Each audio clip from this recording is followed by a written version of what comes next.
Well, it is time for our weekly visit from UW Health's Chief Quality Officer, Control Officer, Dr. Jeff Pothof, who is also taking your calls today. The number to call, 608-270-9933.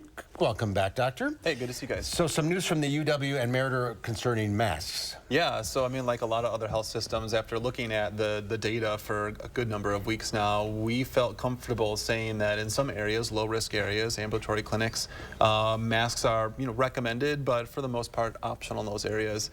For higher risk areas, those masks will still be required, especially for those patient interactions, just to keep our patients safe. But yeah, we feel comfortable that now is the time to do that. And that'll stay in effect even after the 11th next week when the pandemic is officially over. Yep, so it's not directly tied to the public health emergency, but I think, for now things look good. We don't think we'd have to go back to masks. At the same time, who can predict the future? It's not to say if things got worse, we wouldn't mask up to protect our patients, but for now, we're in a good spot. 3 years. I know. My goodness. I felt like I was breaking the law when I walked into the hospital today without a mask on. Yeah, it feels like you're missing something, right? All right, let's go to Beth in Mount Horeb. First caller, Beth, go ahead. Hi. Hi, what's your question? I was calling with some questions about the mask mandate changes at the hospital. And I understand some areas will still have masking required in the higher risk patients. But how do the higher risk patients get through the low risk areas where people aren't going to be masked? Yeah, so for the most part, those patients that are potentially high risk, if they are in a clinic, let's say you go to the cancer clinic, you would be masked in the waiting room in the clinic. If you're just passing through the hallway, so you're walking through the hallway, it's possible that high risk patient would be masked. I'm sure they would wear their mask. They may pass by someone who's unmasked, but for that brief interaction where you're just passing in the hallway, with how low COVID levels are, the chances of actually getting COVID would be exceedingly low.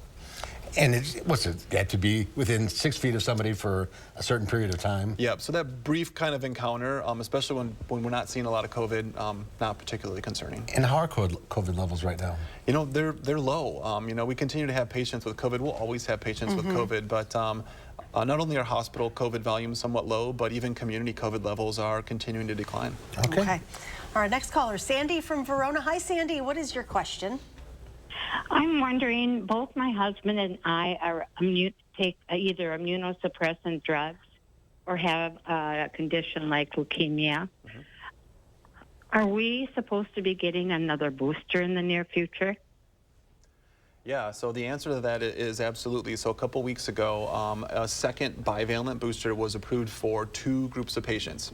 One, anyone over the age of 65. We know their immune system starts to weaken over time. They can get a second bivalent booster. The second is the caller's concern, people who are immunosuppressed. If you're not sure if you're immunosuppressed, you can talk to your doctor and say, hey, do I qualify for that? But most folks who are immunosuppressed are also eligible for this additional booster. So if you're over 65. Yep. Yes, I am over 65. So you're eligible. You got it on 2 counts. You're eligible to get it. Yes. Oh, I appreciate your help on that. All right, thank you for calling in. All right, and our next caller. Hi, what's your question? Is Judy from Portage? Trudy from Portage.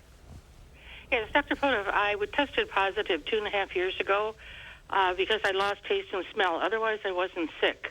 I still haven't got my taste and smell back. Some smell, but very little taste. But I also have developed breathlessness, and it's happened gradually. And I was just wondering what the neurological information is in regards to this.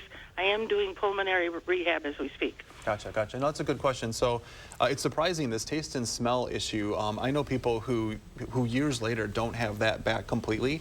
We had seen that with previous viral infections. COVID took that to a new level. With regards to the restlessness, long COVID, if that's what this is, can cause a lot of those symptoms. But at the same time, it's possible restlessness is coming from something else, especially if it kind of developed over time. I would certainly talk to your primary care doctor and see, do they think this is related to COVID, or should they do additional testing to see if that restlessness is coming from a different source? And I've been completely tested for everything. I'm totally healthy. But Gotcha, yeah. I would keep working with your primary care doctor. It could be long COVID. all right, thank you. okay. We have some calls in, but I don't know who they are. And let's go to Dick from Wanakee. Hi, Dick. What's your question? Yeah, basically, Doc, I just got over COVID-19, and I was really careful the whole time. It was really contagious, and suddenly I got it. Well, I'm over it now for about a week and a half. Can I get a booster, or should I wait?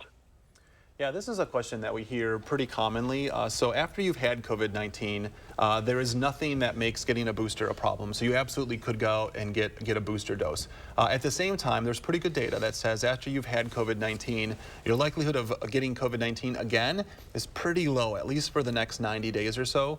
So if you wanted to wait 90 days, or you just didn't want to rush out and get it, that would be okay. But after that 90 days, you start to lose that immunity. Happens gradually over time. Getting a booster, certainly at that point in time, would be recommended. So Dick's good for now.